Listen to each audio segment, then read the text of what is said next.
रात्रंदिवस प्रगती होत जाईल. गुरुवारच्या दिवशी फक्त एवढेच एका काम करा. मित्रांनो, माता लक्ष्मी देवीला प्रसन्न करण्यासाठी लोक अनेक प्रकारच्या पूजा आणि उपवास करतात.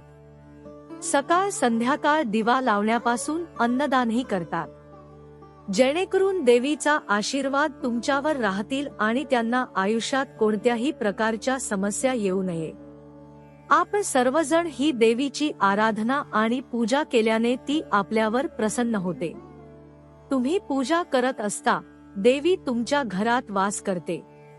मग ते प्रत्यक्ष किंवा अप्रत्यक्ष जेव्हा तुम्ही घरात राहता तेव्हा तुम्हाला नक्कीच जाणवते. काही वेळा तुम्ही तिला पाहण्यास सक्षम देखील असाल. अनेक वेळा असे घडते की देवी तुमच्या घरात वास करते, पण तुमच्याच काही चुकांमुळे, तुमच्या काही वाईट कर्मामुळे ती परत जाते. कारण त्यावेळी अनेकदा लोक चूक करतात, लक्ष्मीचा आदर करत नाही की असे अनेक लोक आहेत त्यांच्या घरी लक्ष्मी देवी राहते. त्यांच्या घरी कशाचीच कमी नसते. धन दौलत, जमीन जुमला, पण त्यांना त्याची जाणीव होत नसेल आणि ते स्वतः तिचा अपमान करून तिला परत पाठवतात. गुरुवारच्या दिवशी कोणते उपाय केल्याने माता लक्ष्मी प्रसन्न होते आणि अखंड आपल्या घरी वास करते? गुरुवार हा दिवस भगवान विष्णू आणि माता लक्ष्मीचा अत्यंत प्रिय दिवस आहे. लक्ष्मीची पूजा केल्यास सुखसमृद्धी प्राप्त होते आणि सर्व प्रकारचे अडथळे हळूहळू दूर होतात. ज्योतिषशास्त्रामध्ये लक्ष्मी देवीला सहज प्रसन्न करण्यासाठी काही उपाय सांगण्यात आले आहेत. हे उपाय केल्याने लक्ष्मी माता घरी नांदते आणि यासाठी तुम्हाला काही सोपे उपाय करावे लागतील. गुरुवारच्या दिवशी मनोभावे भगवान विष्णू आणि माता लक्ष्मीची पूजा करावी. त्यासाठी बुधवारीच पूर्ण घर स्वच्छ करून हळद, खडे मीठ, थोडेसे गोमूत्र टाकून फरशी पुसून घ्यावी. गुरुवारच्या दिवशी मात्र फरशी पुसू नये, फक्त झाडू मारावा. गुरुवारच्या दिवशी फरशी पुसण्याला सक्त मनाई केली आहे आणि जर काही कारणास्तव फरशी पुसावी लागली तर त्याच्यामध्ये मीठ अजिबात घालू नये. लक्ष्मी देवीला प्रसन्न करण्यासाठी प्रथम लक्ष्मीची पूजा करा आणि त्यानंतर लक्ष्मी स्तोत्र, श्री सूक्त किंवा कनकधारा स्तोत्राचे पठण करा. धनसंचय करण्यासाठी लक्ष्मीच्या या चमत्कारिक पठणामुळे चांगले लाभ मिळतात. पैशाच्या कमतरतेवर मात करण्यासाठी हा सर्वात शक्तिशाली उपाय मानला जातो.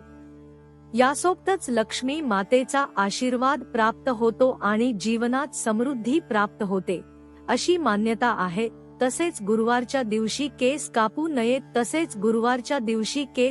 नये, नखे कापू नयेत, कोणाचा अपमान करू नये, कोणाला कटू वचनाने दुखवू नये, घरातील लक्ष्मी रूपी स्त्रीचा अपमान करू नका. गुरुवारी ब्रह्ममुहूर्तावर उठून नित्य कार्य आटपून घर स्वच्छ करावे. उंबरठ्यावर हळदीचे लेपन करून भगवान विष्णू आणि माता लक्ष्मीची पूजा करावी. 1. गुरुवारच्या दिवशी स्नान करून एक हळकुंड पिवळ्या रंगाचे रुमालामध्ये ठेवा. हळदीने रंगवलेले तांदूळ, नारळ आणि एक सुपारी त्याच रुमालात ठेवा. हळदी रंगवलेला 1 रुपया त्यामध्ये ठेवून त्याची पूजा करा. या उपायाने धनधान्यांमध्ये वाढ होते. 2. धनप्राप्तीसाठी रोज देवी लक्ष्मीची पूजा करा. लक्ष्मीला 1 लवंग अर्पण करा, त्यामुळे लक्ष्मी प्रसन्न होते. 3. कवड्या शुद्ध केशरांमध्ये रंगवून पिवळा कपड्यात बांधा आणि पैसे ठेवण्याच्या जागेवर ते ठेवा, त्यामुळे घरात धन येत राहते. 4. रात्री 10 नंतर सर्व कामे संपून उत्तर दिशेला तोंड करून पिवळ्या रंगाच्या आसनावर बसावं. समोर त्यालाचे 9 दिवे लावा. हे दिवे पूजा करताना विझले नाही पाहिजे. लाल रंगाचे तांदूळ घ्या, त्यावर श्री यंत्र ठेवा आणि त्याची पूजा करा. हा उपाय पौर्णिमेला केल्याने धनलाभ होईल. 5. प्रत्येक अमावस्येला संपूर्ण घर स्वच्छ करावे आणि आंघोळ वगैरे केल्यानंतर घरातील देव्हायात धूप अगरबत्ती लावावी. या उपाय केल्याने घरात बरकत येईल. 6. सुखसमृद्धीसाठी गुरुवारी लक्ष्मी देवीच्या पूजेमध्ये कमळ किंवा गुलाबाचे फूल अर्पण करा. ही फुले लक्ष्मीला खूप प्रिय आहेत आणि लक्ष्मी स्वतः कमळाच्या फुलावर विराजमान आहे. गुरुवारी लक्ष्मीची पूजा करताना हातात कमळ किंवा गुलाबाचे फूल ठेवा आणि लक्ष्मीच्या चरणी अर्पण करा. असे केल्याने घरात सुखसमृद्धी नांदेल आणि प्रगतीचा मार्ग सुखकर होतो अशी मान्यता आहे. 7. लक्ष्मीची पूजा करताना हे लक्षात ठेवा की प्रथम तुम्ही 4 कापूर आणि 2 लवंगा घ्या. यानंतर 4ही कापूर जाळून त्यावर लवंग टाकून माता लक्ष्मीची आरती करावी. असे केल्याने लक्ष्मी कृपा प्राप्त होते आणि घरातील नकारात्मक शक्ती नष्ट होतात. लक्ष्मी देवीला प्रसन्न करण्याचा हा सर्वात सोपा उपाय आहे असे सांगितले जाते. 8. लक्ष्मी देवीचा आशीर्वाद मिळवण्यासाठी लक्ष्मीची पूजा करताना सौभाग्याच्या वस्तू सोबत ठेवाव्यात आणि मग ते विवाहित महिलांना द्यावे. असे केल्याने सौभाग्य आणि आरोग्य लाभते असे मानले जाते. तसेच घरात कधीही आर्थिक आणि अन्नाची कमतरता भासत नाही. 9. जर तुम्हाला तुमचे घर पैसे आणि धनाधान्याने परिपूर्ण असावे असे वाटत असेल तर चांदी किंवा सोन्यापासून बनलेले श्रीयंत्र स्थापित करा. घराच्या ईशान्य कोपऱ्यात बसवा आणि दररोज त्याची पूजा करा. हा उपाय केल्याने पैशाचा मार्ग मोकळा होईल. 10. लाख प्रयत्न करूनही जर तुम्ही पैसे गोळा करू शकत नसाल तर माता लक्ष्मीचा आशीर्वाद मिळवण्यासाठी तुम्ही गुंजाचे बीज एका लाल कपड्यात बांधून तुमच्या तिजोरी ठेवा.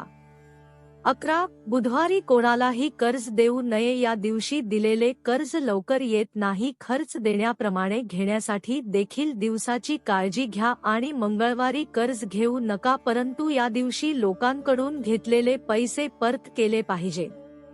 12. दर अमावस्येच्या रात्री घराच्या ईशान्येला गाईच्या तुपाचा दिवा लावावा. तसेच कापसाच्या वाती ऐवजी लाल सुती धागा वापरावा. तसेच तुपात थोडे कुंकू टाकावे. असा दिवा लावल्याने घरात जनाची आवक वाढते आणि माता लक्ष्मीची कृपा आशीर्वाद मिळतो. 13. खूप प्रयत्न करूनही पैशाची चणचण संपत नसेल तर घरातील प्रमुख व्यक्तीने रोज पांढरा चंदनाचा टीका लावा आणि घराच्या स्वयंपाक घरातच भोजन करावे. यामुळे पैशासाठी नवीन मार्ग तयार होतील. 14. रोज महालक्ष्मीचा ओम श्री महालक्ष्मी नमः 108 वेळा हा मंत्र जपावा. 6 महिन्यात अनुभव येईल. 15. दुकानात ऑफिसमध्ये गायीच्या पुढे उभे राहून बासरी वाजवणाऱ्या मोहक कृष्णाची तस्वीर लावावी. त्यामुळे उधारी लवकर वसूल होईल. 16. पिंपळ वृक्षाला पाणी घालावे. त्यामुळे धनवृद्धी होण्याचा मदत होते. त्या पाण्यामध्ये साखर तूप दूध घालावे, ते अधिक ठरते. 17. ज्या घरामध्ये भगवान शंकराची पूजा होते, देवता साधू गुरांचा सन्मान होतो, अशा घरांमध्ये लक्ष्मी निरंतर राहते. 18. जी स्त्री नियमितपणे गाईस घास बाजूला काढून ठेवते आणि गायीची पूजा करते तिच्यावर लक्ष्मीची कृपा कायम राहते. 19. आर्थिक वृद्धी होण्यासाठी माता लक्ष्मी आपल्या घरात येण्यासाठी आपण दर शनिवारी धान्य दळून आणावे. 20. नवीन केरसुणी व झाडू वापरण्यास काढताना तो शनिवारच्या मुहूर्तावरच वापरण्यास सुरुवात करावे. पैसा सर्वांनाच हवा आहे. काही लोकांना कमी श्रमात भरपूर धन प्राप्त होते, तर काही लोकांना रात्र दिवस राबूनही अगदी अपुरा पैसा प्राप्त होतो. अशा वेळी वरील उपाय पालन केल्यास तुमच्या परिवारावर घरात लक्ष्मीची निरंतर कृपादृष्टी राहू शकते. तर मित्रांनो, व्हिडिओ आवडला असेल तर व्हिडिओला लाईक करायला विसरू नका.